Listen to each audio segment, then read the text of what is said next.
Hello students, welcome to Digital Ventures. मेरा नाम है कासिफ अंसारी और हम पढ़ रहे हैं टॉपिक जिसका नाम है द प्रेसिडेंट ऑफ इंडिया। और अब हम पढ़ेंगे बड़ा शानदार कंसेप्ट जिसे हम कहते हैं impeachment of the president, Bharat के राष्ट्रपति का महाभियोग।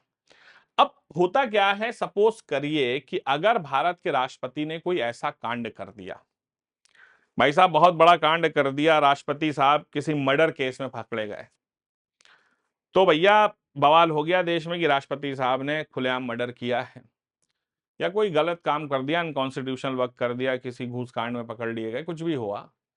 तो ऐसी कंडीशन में राष्ट्रपति का भैया फॉर्मल इंपीचमेंट प्रोसेस होगा, उनको उनके पद से हटाया जाएगा। तो सबसे पहले अगर हम बात करें तो राष्ट्रपति का इंपीचमेंट ये हमारे देश की सबसे टफेस्ट मेजॉरिटी मानी जाती है। इम्पीचमेंट ऑफ प्रेसिडेंट मतलब हमारे देश का सबसे सबसे सबसे ज्यादा अगर कोई टफ काम है तो वो यही है, आर्टिकल नंबर 61। आज तक हमारे देश में कभी हो भी नहीं पाया, इसीलिए नहीं हो पाया क्योंकि बहुत टफ है। सबसे पहले राष्ट्रपति महोदय के ऊपर जितने भी आरोप होंगे उन आरोपों को आप एक पेपर में लिखेंगे और संसद में पेश करेंगे रेजोल्यूशन के फॉर्म में। संसद में रेजोल्यूशन के फॉर्म में पेश किया जाएगा, उसमें आरोप होंगे। अब इस प्रस्ताव को आप कहीं भी पेश कर सकते हैं, मतलब आप इस प्रस्ताव को आइदर हाउस ऑफ पार्लियामेंट में पेश कर सकते हैं।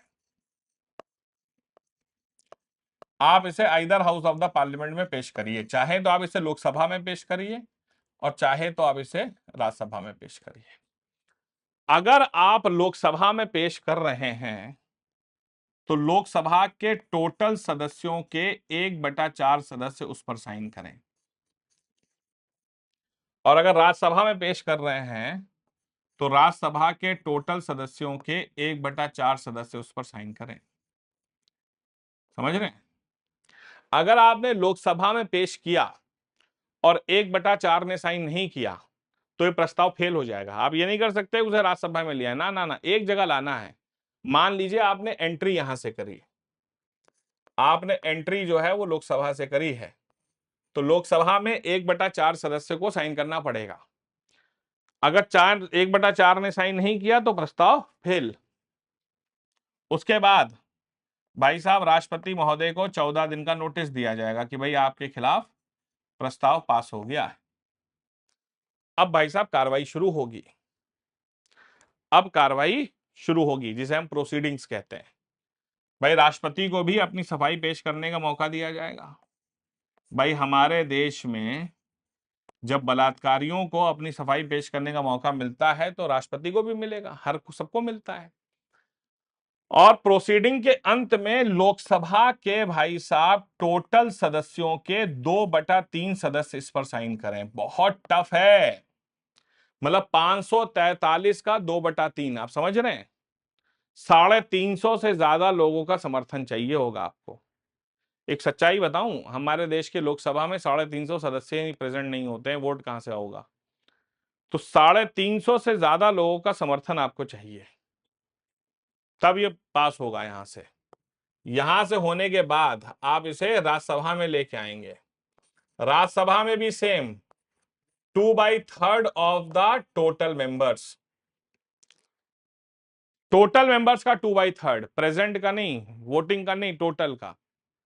इसके बाद राष्ट्रपति को आप उनके पद से हटा सकते हैं। यह हमारे देश की टफेस्ट मेजॉरिटी है। अगर आपने एंट्री लोकसभा से की है तो आप एग्जिट राज्यसभा से कर सकते हैं। अगर आपने एंट्री राज्यसभा से की होती तो एग्जिट आप लोकसभा से करते। तो भैया ये टफेस्ट मेजॉरिटी है हमारे देश में, और इसीलिए आज तक भारत के इतिहास में किसी भी राष्ट्रपति के खिलाफ ऐसा नहीं हुआ है कि उसका इंपीचमेंट हो सके। तो ये इंपीचमेंट प्रोसेस सबसे टफेस्ट माना गया है कि 2/3 of the total membership of the house, मतलब ये जो है बहुत ही स्पेशल मेजॉरिटी से कहते हैं। This is called as special majority. Special majority भी एक्चुअली में 3 तरह की होती है। स्पेशल मेजॉरिटी भी जो है ना वो 3 तरह की होती है।